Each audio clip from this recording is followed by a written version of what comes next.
Janet Kendall White is founder and CEO of Berkshire Group, a certified women-owned business and award-winning leadership and culture development firm. Berkshire Group has a track record of helping clients develop healthy organizations and cultures and meet their business objectives. Janet has been featured, among other things, in Entrepreneur, Fortune, and Bloomberg Business Week. She has spoken locally and nationally on a variety of leadership and business topics. What an honor, Janet, to have you on with me today. Welcome to the podcast. Thanks, Pat. I appreciate it. It's great to be invited, and I'm glad to be here. Good, great. Well, we're going to be talking about growing your business with speaking. And I know that you do a lot of training, which is a little different than speaking. So can we talk a little bit about the difference between the trainings that you do and then when you use speaking as a means of marketing? Sure. So I do a lot of training in corporations. And I also get asked, though, as a speaker to do what I would call workshops. And those are workshops to educate, from my vantage point. When I speak, my big deal is to educate, inspire, and inform. Mm-hmm. And so I don't ever go out there, even if I'm just, quote, speaking, I don't go out to speak to sell. Yeah. I go out to speak to see people get ahas. And so, but there is a difference between training where you might be including exercises and things like that, or just you're speaking and talking to, I do get asked to do that quite a bit. But even when I do that, I find myself having people do things to reflect and call them exercises or whatever, because I want to get them to think, and I want to get them to ideally think differently about whatever the topic is. Yes. And so do you make offers when you're doing those sorts of workshops? Make offers for like our workbooks or sell, sell? Yeah, or coming in to do training for their corporation, for example. Always include it. I always include it. That I always have something in there that is, first of all, go to our social media sites and like us, follow us, all of that. And then also, we do this in corporations. If you need someone to come in, please refer us, that type of thing. I always include something that's a call to action of some sort. Yes. And do you collect email addresses so you can add them to an email list, for example? Yeah, it depends on the situation whether we're collecting business cards. So at most speaking engagements that are not where we're hired to do a workshop or a training, as we've been talking about, when it's just a speaking engagement, most often we're asking for business cards and then we do a giveaway. Yeah. So we've got their business cards, we do a giveaway, and we make it clear that they're going to be added to our monthly newsletter. Mm-hmm. Yes. So you send your newsletter out monthly. Do you send an email right after that workshop to those people whose emails that you collected? We are either sending an email or we're sending a private message, a personal message on LinkedIn. Yeah. Because our follow-ups at most of our engagements to speak, to do workshops, are people that would be on LinkedIn. Not that they're not on other social media, but our decision makers that would ultimately become our clients are mostly on LinkedIn. Yes. Yeah, that's a really important part to it. People miss that a lot because they're so engrossed in getting them on their email list, they forget to go connect on LinkedIn. Yeah, and some of us now, Pat, are talking about how do we get people that are only on LinkedIn over to our email list also. Yeah. And so I think you've got to do both. We've made the mistake at times of only focusing on one or the other. And you really have to do both. If you want them to get a newsletter, you got to have them in email. Yeah. If you want to connect to them for a variety of reasons and have them seeing your posts, then you've got to have them in LinkedIn. It can't be one or the other. Yeah. And then how do you nurture them along in your newsletter? Well, great question. I'm going to back up one because I want to tell one quick story about speaking. Okay. And the importance of nurturing. So it connects to both the email thing, but it's not just email. So we spoke at an event that was an educational event, and some of what would be the decision makers that we look for in our avatar, our customer avatar, were in the audience. And there was a gentleman that indicated interest for his company. He was minority owner, however, and he wasn't the CEO. He was the COO. Okay. And so it would have been having to convince the CEO that he should also be interested. And for 2 years, we nurtured that person and that relationship and that engagement. That became a 20-year successful client. Wow. So I think many times when people speak, they think that they're going to get a lead and a client right away. Or a customer. That can happen. It has happened for us. Generally, those aren't the long-term, long-lasting clients that we have gotten. The ones that we've had to nurture through our emails, through breakfast, lunches, whatever, those are the ones, and we have multiple 20-year clients. And so it took developing those relationships. It didn't happen because I spoke and, wowed everyone. And yeah, right, exactly.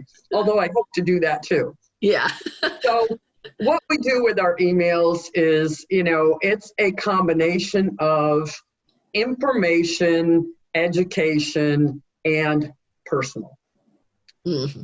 Personal about us, about most often me, what I'm learning, and those are the ones where I am sharing things that are a bit more, I say personal, but it's not like I'm telling them about my, whatever, like, I don't know, I can't even think of anything really personal that I would not your say, camping trip?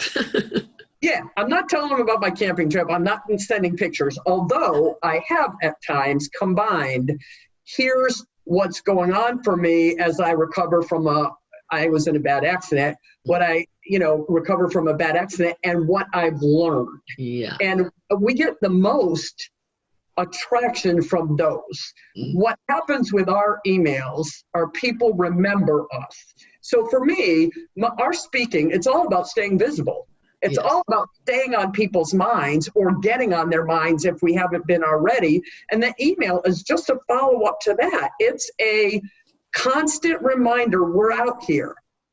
Any of us who have worked in the corporate world, we know that many times out of sight, out of mind, mm-hmm. In terms of being able to influence people. If you're not in front of them and they're not seeing you, then they're not going to reach out to you. And even during this COVID time, we've gotten new clients because of our emails. Yeah. Yeah, that's fabulous.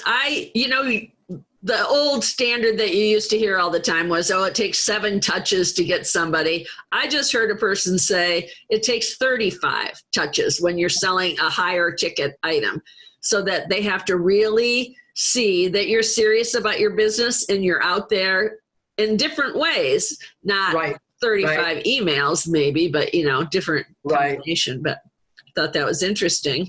Well, and I'll tell you though, those 20-year clients, what's that worth to me? Yeah. Millions of dollars is what that ended up being. Yeah. I'll take the 2 years, Yeah. And by the way, the relationships that turn into friendships. Yeah, right. That's the best way to do business. Yes, it is. Yes, it is. And so how do you find the speaking engagements where you do have a group of a variety of different business owners in the audience? How do you find those types?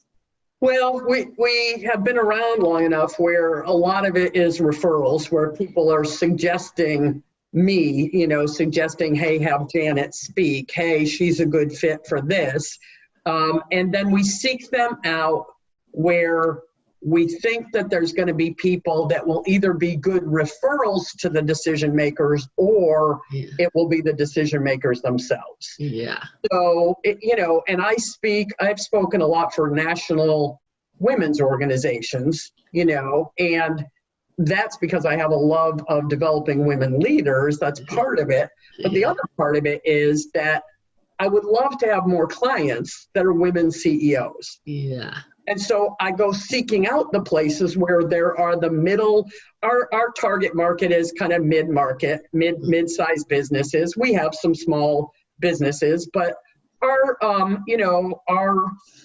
desire is to work with the executive leadership team and to help them develop the other leaders as well as their team so that they can grow the business, ultimately to have a good exit strategy, whatever that is. Yeah. And so we go looking for, okay, where do those people, you got to go, what's their watering hole?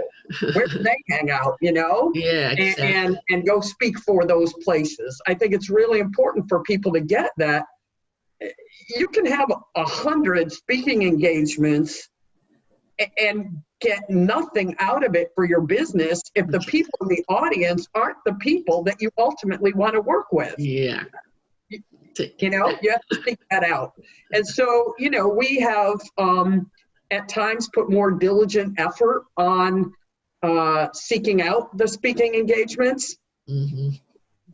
But the reality is that the majority of what we do speaking wise, we do because we want to be there and we know we can make a difference. Yeah, that's excellent. Great. Well, one thing I always ask everybody that's on with me is, what are 3 traits that you think people have to exhibit in order to be effective at using speaking as a means of growing their business?